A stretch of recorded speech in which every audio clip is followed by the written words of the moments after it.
ሁላችሁንም በጌታችን በኢየሱስ ክርስቶስ ስም ሰላም እላችኋለሁ። እንደምን አላችሁ? በዚህ ጊዜ የሉቃስ ወንጌል ምዕራፍ 1 ከቁጥር 5 እስከ 10 ያለውን ላንብብና ባለፈው ጊዜ ስለ ካህኑ ዘካርያስ እና ስለ ባለቤቱ ኤልሳቤጥ የጀመርነውን ጥቂት ሀሳቦችን አብረን እንመለከታለን። ቃሉን ላንብበው። በጌታችን በክርስቶስ ስም አነበዋለሁ።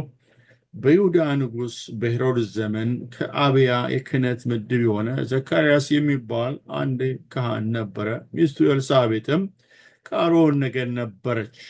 ሁለቱም የጌታን ትእዛዝና ሥርዓት ሁሉ ጠብቀው ያለ ነቀፋ የሚኖሩ በእግዚአብሔር ፊት ጻድቃን ነበሩ። ይሁን እንጂ ኤልሳቤጥ መካን በመሆኗ ልጅ አልነበራቸውም። ሁለቱም በዕድሜ ይገፉ ነበሩ። አንድ ቀን ዘካርያስ በምድቡ ተራ በእግዚአብሔር ፊት በክህነት በሚያገለግልበት ጊዜ በሥርዓተ ክህነቱ መሠረት ወደ ጌታ ቤተ መቅደስ ገብቶ ለማጠን በዕጣ ተመረጠ። ዕጣን በሚታጠንበትም ጊዜ ሕዝቡ ሁሉ በውጭ ሆኖ ይጸልይ ነበረ። አሜን። ጌታ ቃሉን እንዲባርክልን አሁንም እንጸልይ። ሁሉን የምትችል የእስራኤል ቅዱስ እግዚአብሔር አባታችን ሆይ በጌታችን በኢየሱስ ስም እናከብርሃለን፣ እናመሰግንሃለን። ሁልጊዜ በቃልህ እውነትን የምታበራ አምላክ፣ በቃልም የምትፈጥር በቃልም የምትፈውስ አምላክ፣ ይህንን ደግሞ ጌታ ሆይ ጊዜ አንተ በቃልህ እኛን የምታስተምርበት ጊዜ እንዲሆን እጸልያለሁ። አቤቱ የቃልህን ብርሃን አብራልን፣ ተናገረን፣ አስተምረን፣ በክርስቶስ ኢየሱስ ስም አሜን። ባለፈው ጊዜ ስለ ካህኑ ዘካርያስና ስለ ባለቤቱ ያየናቸው ሀሳቦች ነበሩ። የመጀመሪያው ያየነው ካህኑ ዘካርያስና ባለቤቱ የነበሩት በጣም ጨካኝ በሆነው ክፉ በሆነው ነፍሰ ገዳይ በሆነው ጨፍጫፊ በሆነው በሄሮድስ ዘመን የነበሩ ሰዎች እንደነበሩ ተመልክተናል ከቃሉ እውነት እና ይህ ሰው ለረጅም ዕድሜ ይሁዳን ያስተዳደረ ሰው ነው እና በዛ ዘመን ግን ጸንተው እግዚአብሔርን የሚያገለግሉ ባልና ሚስት ነበሩ። በክፉ ዘመን ጌታ ማገልገል ብዙ ይፈትናል። ጥያቄዎች በአእምሯችን እንዲነሱ ስለሚያደርግ ታስታውሳላችሁ፣ ነቢዩ ዕንባቆም በዘመኑ በነበሩ በገነነው ክፋት መሰረት ብዙ ጥያቄዎች ነበሩት። እግዚአብሔር አምላኩን ለምን ይሄ ሆነ የሚለው እና በእርግጥ ከእግዚአብሔር ንጉሱ ያልመለሰለትን ጓደኞቹ ያልመለሱለትን ወይም ሁኔታዎች ያላስተማሩትን እግዚአብሔር ራሱ ለነቢዩ መልስ ሰጥቶታል። አዎ ከባድ ነው በክፉ ዘመን ማገልገል። እነዚህ ሰዎች ግን እንደዛም ሆኖ በጽድቅ በቅድስና እግዚአብሔርን በመምሰል የሚያገለግሉ ሰዎች ነበሩ። ሁለተኛው ስለ ካህኑ ዘካርያስ ያየነው ካህን የሆነበት መንገድ በጥረቱ በቅልጥፍናው ወይም ደግሞ በተለየ ሁኔታ እንዳልነበረ ከአሮን ነገድ የተወለደ በመሆኑ ይህንን አገልግሎት እግዚአብሔር እንደሰጠው ነው ያየነው እና በብሉይ ኪዳን ዘመን ማንም ሰው ተነስቶ ደስ እንዳለው ካህን ለመሆን እፈልጋለሁ ብሎ ቤተ መቅደስ ገብቶ ማጠን መሰዋት አይችልም። እግዚአብሔር የመረጠው ከአሮን ቤተሰብ ውጭ ካህን መሆን የሚችል አልነበረም። ነገር ግን ደስ የሚለው እኔና እናንተ ያለነው በአዲስ ኪዳን ስለሆነ በክርስቶስ ኢየሱስ ሁላችንም የእግዚአብሔር ካህናት ተደርገናል። እንዴት ድንቅ ነው! ጌታ ይባረክ። በሶስተኛ ደረጃ ያየነው ስለ ካህኑ ዘካርያስ እና ስለ ባለቤቱ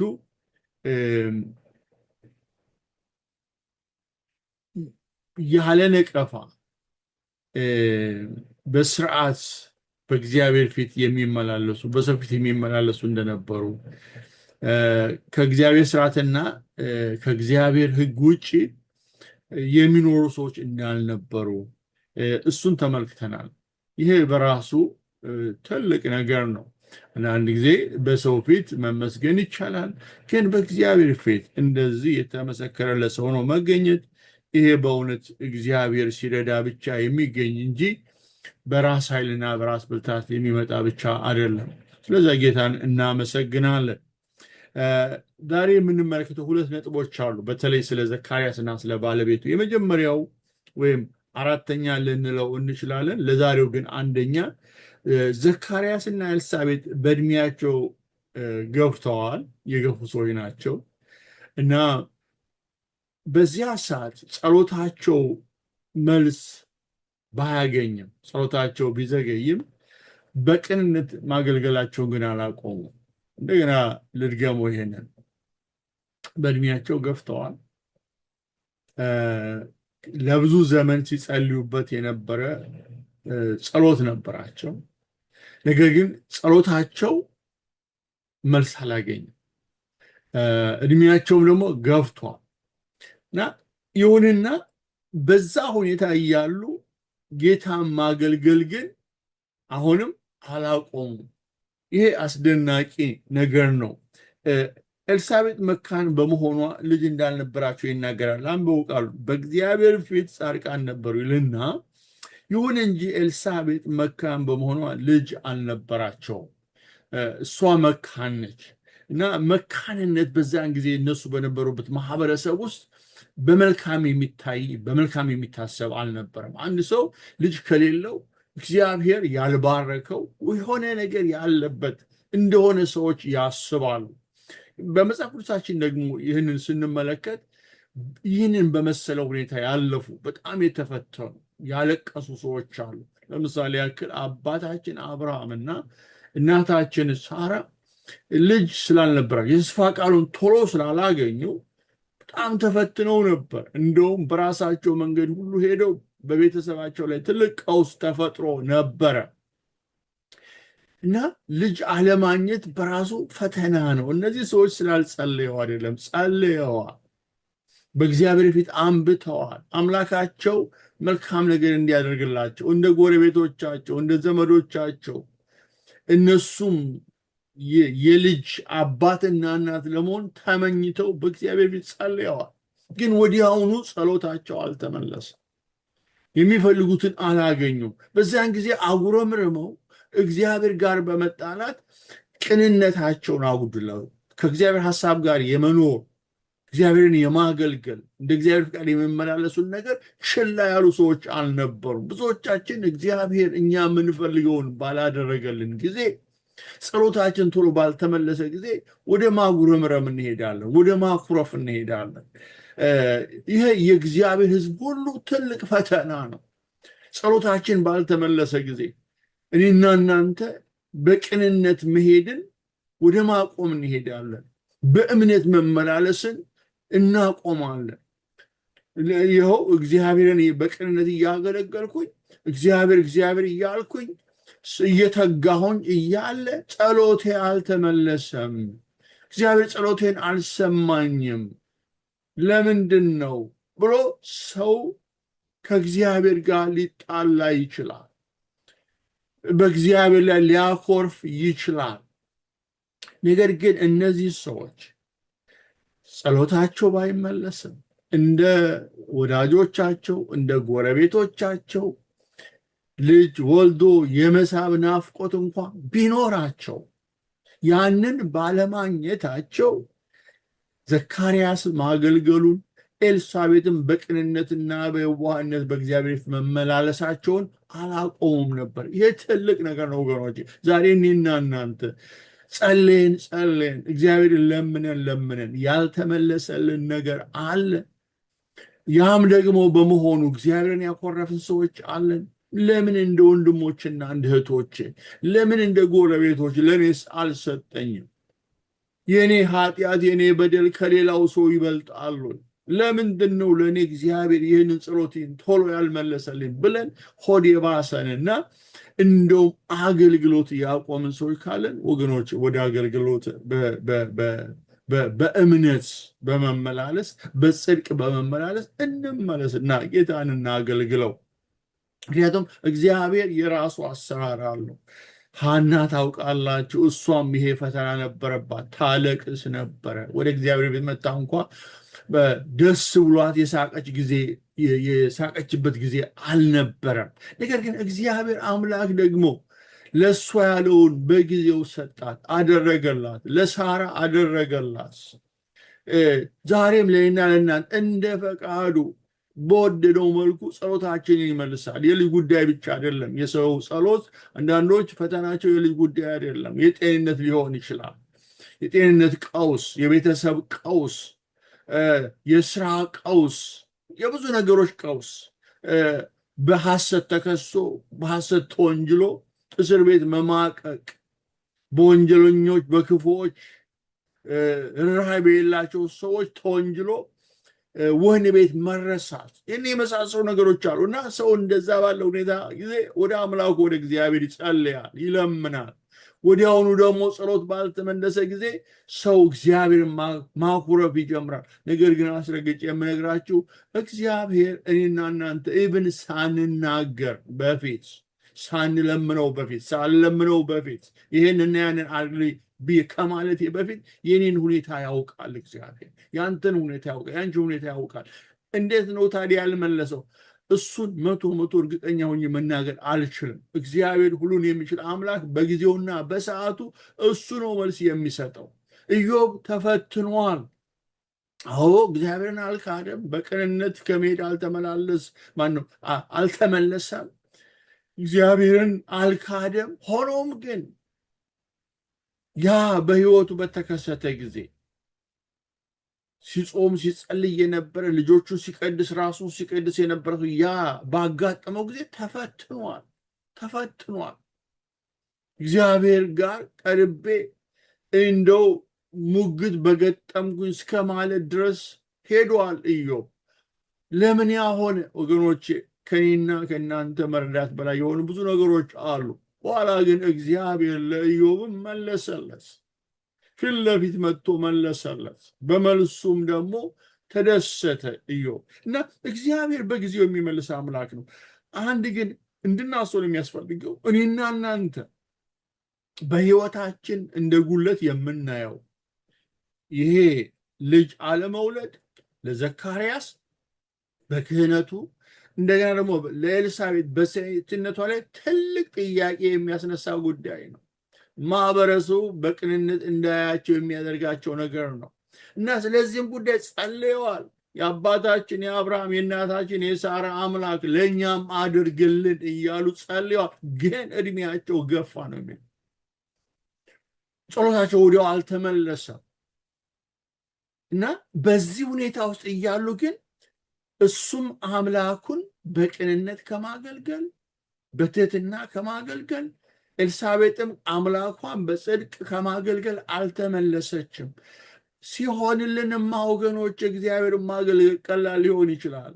እግዚአብሔር ይህን አድርጎልኛል፣ ስለዚህ እግዚአብሔር አመሰግናለሁ እያልን እየሳቅን በእልልታ እግዚአብሔርን ማገልገል ለእኛ ሊቀለን ይችላል። ነገር ግን ጎድሎብኝ ጸሎቴ ተከልክሎ ለብዙ ዘመን ያነባሁበት ጉዳይ ሳይመለስ እግዚአብሔርን በቅንነት ማገልገል ቀላል ነገር አይደለም። እነዚህ ሰዎች ግን እንደሱ ነበሩ። መካን ሆና ልጆች አጥተው ልጅ አጥተው ግን እግዚአብሔርን ያገለግሉ ነበረ። እሱም ወደ ቤተ ክህነት ማለት ወደ ቤተ መቅደስ መጥቶ ማድረግ የሚገባውን በምድቡ ተራ በተመደበበት ቦታ ቆሞ እግዚአብሔርን ያገለግል ነበረ። እጦት አለብኝ፣ ጸሎቴ አልተመለሰም፣ ለምን በታማኝነት አገለግላለሁ ብሎ እንደ ሌሎች ነጋዴ ካህናት ወደ ንግድ አልተሰማራ፣ ወደ ማጭበርበር ውስጥ አልገባም። ሰው በጽድቅ የሚመላለስ ሰው ነበረ። አነገርና ሰው ወገኖቼ እነሱ ልጅ ያላገኙት ስለተረገሙ አልነበረም። አንዳንድ ሰው እንደዛ ነው የሚያስበው። የሆነ ችግር በሰው ላይ በመጣበት ጊዜ ሰውየው ወይም ሴትዮዋ ወይም ያ ቤተሰብ የተለየ እርግማን ስላለበት ችግር ስላለበት እንደዛ እናስባለን ወገኖቼ። ነገር ግን አይደለም። ምንም የእግዚአብሔር ቃል ይናገራል። ያለ ነቀፋ ነበሩ ይላል። ጻድቃን ነበሩ።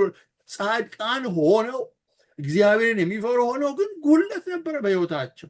አንተ በእውነት እየተመላለሽ በእግዚአብሔር ሐሳብና ፈቃድ እየተመላለስክ ነገሮች ስላልተሳኩ አንተ እንደምትፈልገው እኔ እንደምፈልገው ነገሮች ስላልሄዱ አንተ ችግር አለብህ ማለት አይደለም።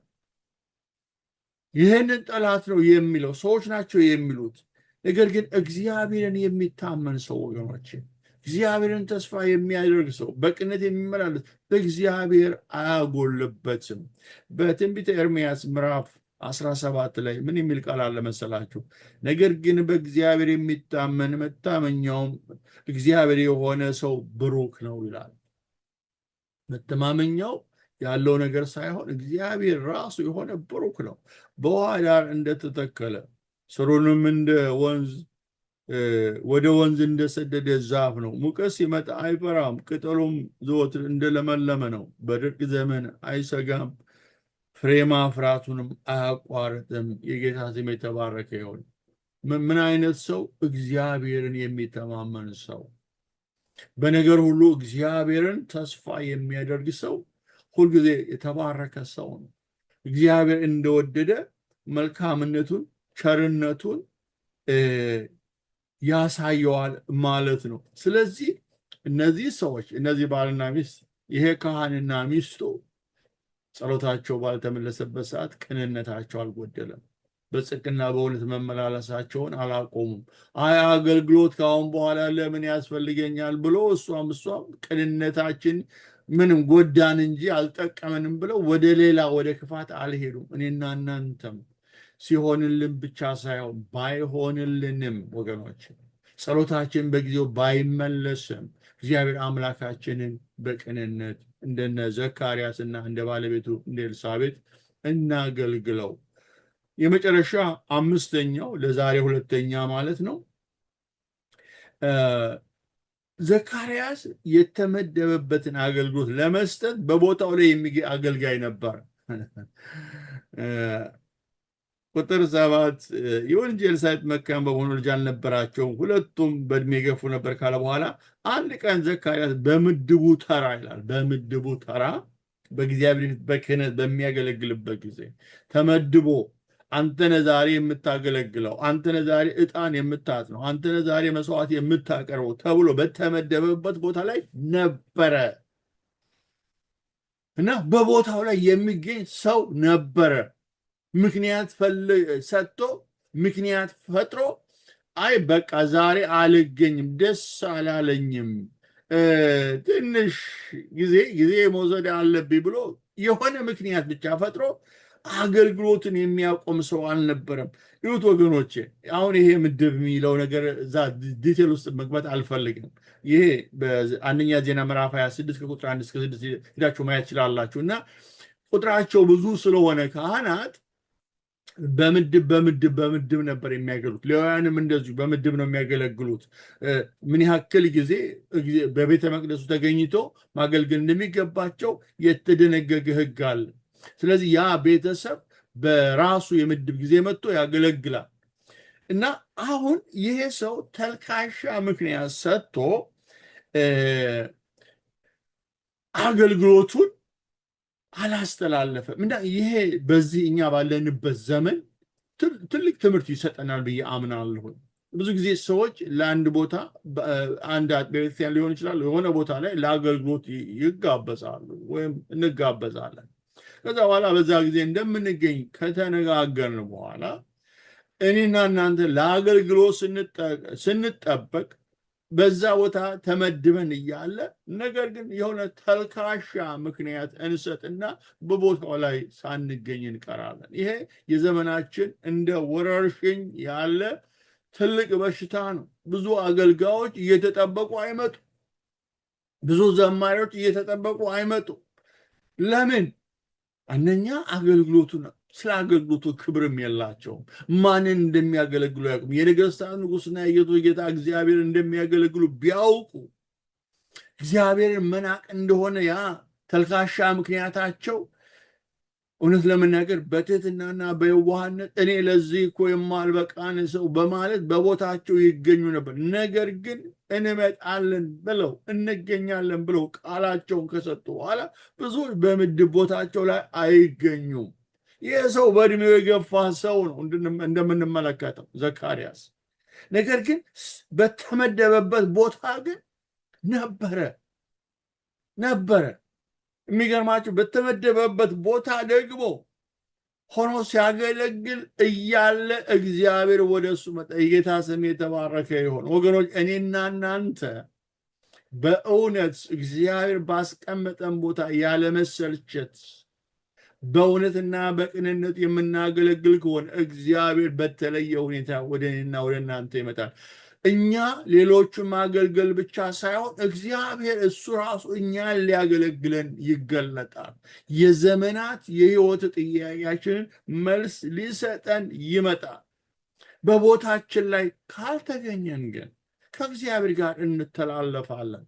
እግዚአብሔር ይመለከተናል ወገኖች፣ መንገዳችንን ይመለከታል፣ አገልግሎታችንን ይመለከታል። የኔን የእናንተን ወገኖች ሰው አይቶ አይደለም ወይ አንተ እኮ እንደዚህ ነህ ስላለ እግዚአብሔር ይመለከታል። አንዳንድ ጊዜ አንዳንድ ሰዎች ከማገልገል ይልቅ ቁጭ ብለው መመልከት የሚፈልጉ ሰዎች አሉ። በቃ ልክ እንደ ስፔክታክተር አንድ ሆቴል ቤት ሄዶ አንድ ሰው ቁጭ ሲል አስተናጋጅ መጥቶ ያስተናግደዋል። ምን ልታዘዝ ይለዋል። ምን ልታዘዝ፣ ምን ላምጣልህ፣ ምን ትጠጣለህ፣ ምን ትበላለህ ብሎ ይጠይቀዋል። ከዚያ በኋላ ይህንን እፈልጋለሁ ይህን አምጣልህ ብሎ አስተናጋጁን ያዝና በአስተናጋጁ ይስተናገዳል። ልክ እንደዚሁ እግዚአብሔር ቤት ብዙ ሰዎች መጥተው እግዚአብሔርን ማገልገል ሳይሆን መስተናገድ ነው የሚፈልጉት። ልክ አልጫ፣ ቀይ ክትፎ ምናምን ጥብስ ብለው እንደሚያዙት እግዚአብሔር ቤትም እነሱ የሚፈልጉትን ነገር አዘው ተመግበው እነሱ የሚፈልጉትን ካላገኙ ደግሞ ሌላ ቦታ ሄደው ልክ እንደ ሆቴል ማለት ነው። እነሱ ሁልጊዜ ወጥ ቀማሾች ናቸው። እነሱ ሁልጊዜ ለራሳቸው ብቻ የሚያስቡ ናቸው እንጂ አንድ ቦታ ላይ ቆመው እግዚአብሔር የሚያገለግሉ ሰዎች አይደሉም። ከቦታ ቦታ የሚባረሩ ዛሬ እዚህ ናቸው ሲባሉ ሌላ እዛ ቦታ ናቸው፣ እዛ ሲባሉ ደግሞ ሌላ ቦታ ናቸው። እነሱ የሚፈልጉትን ምግብ ፈላጊዎች፣ አንድ ቦታ ቆመው እግዚአብሔርን የማያገለግሉ በምድብ ስፍራቸው የማይገኙ። ለመሆኑ አንተ የት ቤተክርስቲያን አባል ነህ ሲባል እኔማ የዚህ ቤተክርስቲያን አባል። ታዲያ እዚህ ምን ታደርጋለህ? ባለበት ቤተክርስቲያን ለምን ጌታን አታገለግልም? እግዚአብሔር በሰጠ ጸጋ ለምን አታገለግልም? ለአካሉ እንደ አንድ ብልት መስጠት የሚገባ ለምን አሰብ ጠይቋቸው፣ እኔ በቃ ይሄ የቤተክርስቲያን መታሰር ምናምን ነገር ይሏል። ያልሆነ ፍሬከርስክ የሆነ ነገር ማውራት ይጀምራሉ። በቦታቸው ላይ አይገኙም። እንዳልኳችሁ ሆቴል ቤት ሄደው እንደሚስተናገዱ ሰዎች የትም ቦታ ሄደው ማስተናገድ ነው የሚፈልጉት። ምንም አይነት ኮሚትመንት የላቸውም። መሰጠት የሚባል ነገር የለም ወገኖቼ። አስተናጋኝ እኮ ማለት ማነው? አገልጋይ እኮ መሆን ማለት ነገሮች ሲመች ብቻ ማገልገል ማለት አይደለም። ሳይመችም በዛው ቦታ ተገኝቶ መስጠት የሚገባን መስጠት ነው። በዮሐንስ ወንጌል ምዕራፍ 2 ላይ ብትመለከቱ በዛ በሰርግ ዕለት ላይ የነበሩ አስተናጋጆች መቼም በጣም በጣም የተሰቃዩ ይመስለኛል ሳስብ። ለምን ሰው ሁሉ የሚፈልገው ነገር አለ። የወይን ጠጅ ይፈልጋል እና ያንን የወይን ጠጅ አምጡ ሲባሉ የሚሰጡት የላቸው፣ ውሃ ብቻ ነው ያላቸው። ኢቭን ውሃውም አልቀዋል እንጂ ግን እነዛ ሰዎች በቦታቸው ላይ ነበሩ። ደስ የሚለው እሱ ነው ወገኖች፣ በቦታቸው ላይ ነበሩ። የሚሰጡት እንኳን ባይኖራቸውም በቦታቸው ላይ ነበሩ። በዚያን ሰዓት ነው ቅድስት ማርያም መጣ የሚላችሁን ሁሉ አድርጉ አለቻቸው። መመሪያ ተሰጣቸው። መመሪያውን ተቀበሉ። ጌታ ኢየሱስ ክርስቶስም አላቸው ጋኖችን በውሃ ሙሏቸው። በዛን ጊዜ በታዘዙት መሰረት ምንም ጥያቄ ሳይጠይቁ፣ እኛ እኮ የተጠየቀው የወይን ጠጅ ነው እንጂ ውሃ አምጡ ያለን ሰው የለም፣ አሁን በዚህ ምሽት ምን ውሃ መቅዳትና መገልበጥ አስፈላጊ ነው ሳይሉ የታዘዙት አገልጋይ እንደሱ ነው ወገኖች። እግዚአብሔር ያለውን የሚያደርግ እንጂ እሱ ስሜቱ እንደመራው የሚያደርግ ማለትም አይደለም። ከዚያ በኋላ ጋኖቹን ውሃ ሞሏቸው። ሞላናቸው። በል እንግዲህ አሁን ስጡ ለአሳዳሪው መጀመሪያ አላቸው ጌታ ኢየሱስ። ከዛ ለአሳዳሪው ሲሰጡት እነሱ እኮ በእጃቸው የቀዱት ውሃ ነው። ነገር ግን አሳዳሪው ሲቀምሰው አለ በመከራ እንዴ ሰው ሁሉ ከሰከረ በኋላ ሞቅ ካለ በኋላ እኮ የሚቀርብለት ቅራሬ ነው። እስካሁን ድረስ ዋና የሆነውን የወይን ጠጅ አቆይታችሁ እንዴት አሁን ታመጣላችሁ ብሎ ተገርሞ ተናገረ። አሁን ያንን ያስገረመ ወይኔ የሰራው ማን ነው? ኢየሱስ። ኢየሱስ የሰራውን እኮ ሌሎች ለመስጠት አስተናጋጆች ያስፈልጉ ነበር፣ አገልጋዮች ያስፈልጉ ነበር። ሁኔታውን አይተው ቤታቸው ሄደው ቢሆኑስ? ምንም የለም፣ እዚህ ምንም የምንሰጠው የለም። ስለዚህ እዚህኛ አስተናጋጅ የሰውን ፊት እያየን እንፈራለን፣ እንሳቀቃለን ብለው ትተው ቢሄዱስ? ብዙ ሰዎች እነዛ ናቸው። ትንሽ ነገር የጎደለ ሲመስላቸው ትተው ይሄዳሉ። ቦታው ሳይመች ሲቀር፣ ሰዓቱ ሳይመች ሲቀር ትተው ይሄዳሉ። ሌላ አጥቢያ ይቀይራሉ፣ ቤተክርስቲያን ይቀይራሉ። በእነሱ ቤት ብልጥ መሆናቸው እነሱ በቃ ከራሳቸው ማን ነው ከእግዚአብሔር በላይ ለራሳቸው የሚያስቡና የራሳቸውን ሕይወት በልዩ ሁኔታ በተለየ ሁኔታ ለማቆየት የሚጥሩ ሰው ናቸው። ወገኖች እኔና እናንተ ሕይወታችን በእግዚአብሔር እጅ ላይ ነው የሚሰራው። እግዚአብሔርን በመታመን በመኖር ነው እግዚአብሔር እኔና ቤተሰቦቻችንን የሚሰራ። እንደዚሁ ተንከራታች የሆኑ ሰዎች ቤተሰባቸው ይፈርሳል። ልጆቻቸው ያልሆኑ ነገር ይሆናሉ። ከአንድ ቦታ ወደ ሌላ ይባረራሉ። ለልጆቻችን እኮ ብለን ነው እዛ የት ነው የምትሄደው? እግዚአብሔርን ታመን እንጂ እግዚአብሔር ታመኝ እንጂ እግዚአብሔርን ባለመታመንህ እግዚአብሔር ይንቅሃል። የእግዚአብሔርን በረከት ያስቀመጠልህ ቦታ አለ። መጀመሪያ እግዚአብሔር ባስቀመጠ ቦታ ቁም። ይሄ ሰው ካህኑ ዘካርያስ በተመደበበት ቦታ እግዚአብሔርን ያገለግል ነበር። እድሜ ገፍቷል፣ ጸሎት ያልተመለሰም። ስለዚህ በቃ ዛሬ እንደውም ትንሽ አሞኛል ብዬ ልቅር አላለም። እድሜም ገፍቷል፣ ምክንያቴን ሰዎች ይቀበሉታል ብሎ ከቦታው አልታጣም ሰውየው። ስለዚህ እኔና እናንተ እግዚአብሔር ባስቀመጠን በተመደብንበት ቦታ በታማኝነት ከቆምን እግዚአብሔር ወደና ወደ እናንተ ይመጣል። ልክ እነዛ አስተናጋጆች በእነሱ አልፎ የሚያስገርም የወይን ጠጅ ለሰው ሁሉ እንደታደለ ጌታ ኢየሱስ ክብሩን እንደገለጠ ሁሉ ዛሬም በአንተ ውስጥ አልፎ ለበረከት የሆነ ይሄ ሰው በቦታው በመገኘቱ በታማኝነት አምላኩን በማገልገሉ ከፋኝ ብሎ ጸሎት ያልተመለሰም ብሎ ግራና ቀኝ ባለመርገጡ እግዚአብሔር በተለየ ሁኔታ ወደዚህ ሰው እየመጣ ወደዚህ ቤተሰብ መጣ። እሱ በሚቀጥለው ጊዜ እንመለከታለን። ስለዚህ በታማኝነት በቦታ ላይ ስገኝ አምላኬ እግዚአብሔር አንድ ቀን ይጎበኘኛል። አምላኬ እግዚአብሔር አንድ ቀን ጎብኝቶ ጸሎቴን ይመልስና ለክብሩ የሆነውን ነገር ይገልጣል፣ እንደ ፈቃዱ ያደርጋል ማለት ነው። አንተም በቦታ ላይ ተገኝ። መጀመሪያ ንስሐ ግባ። እዛና እዚህ የምትሮጪ ብዙ ነገር በመሮጥ የተበላሸብህ ሰው እንደገና መለስ በልና ከእግዚአብሔር ጋር ነገርህን አስተካከል። ጌታም ይረዳሃል። ስሙ የተባረከ ይሁን። ይህንን መልእክት የሰማን ሰዎች በመልእክቱ የተባረክ፣ ለሌሎች ደግሞ አስተላልፉ። ጌታ እንዲባረካቸው እንጸልይ። ሁሉን የምችል የእስራኤል ቅዱስ እግዚአብሔር በታማኝነት የሚያገለግሉህን የማትረሳ በቅንነት የሚመላለሱት ጉለት እያለባቸው ያንተን ዳኝነት፣ ያንተን መልካምነት፣ ያንተን ቸርነት የማይጠራጠሩትን በቦታው ላይ ባስቀመጥካቸው ቦታ ላይ የሚገኙትን የምትባረክ የእስራኤል ቅዱስ እግዚአብሔር ስምህ የተባረከ ይሁን። እኛም በታማኝነት ሲሆን ብቻ ሳይሆን ሳይሆንም ሲሟላ ብቻ ሳይሆን ሳይሟላ አንተን አምላካችን እንድናገለግል ጸጋህን አብዛለን። ይህንን ቃል የሰማን ሁሉ በአንተ ፈውስ፣ በአንተ መጽናናት እንድንሞላ ጸልያለሁ። ይህንን ቃል የሰሙ ሰዎች በሕይወታቸው ጉለት ቢኖር ጉለታቸው በአንተ ጸጋ ይሞላ። በጌታ በኢየሱስ ክርስቶስ ስም አሜን። እግዚአብሔር ይባርካችሁ፣ ይጠብቃችሁ። እግዚአብሔር ፊቱን ያብራላችሁ፣ ሰላሙንም ይስጣችሁ። እግዚአብሔር በነገር ሁሉ ከእናንተ ጋር አይሆን። የእግዚአብሔር ታማኝነት በሕይወታችሁ አይጉደል። ተባረኩ። ለበረከቱ ነው።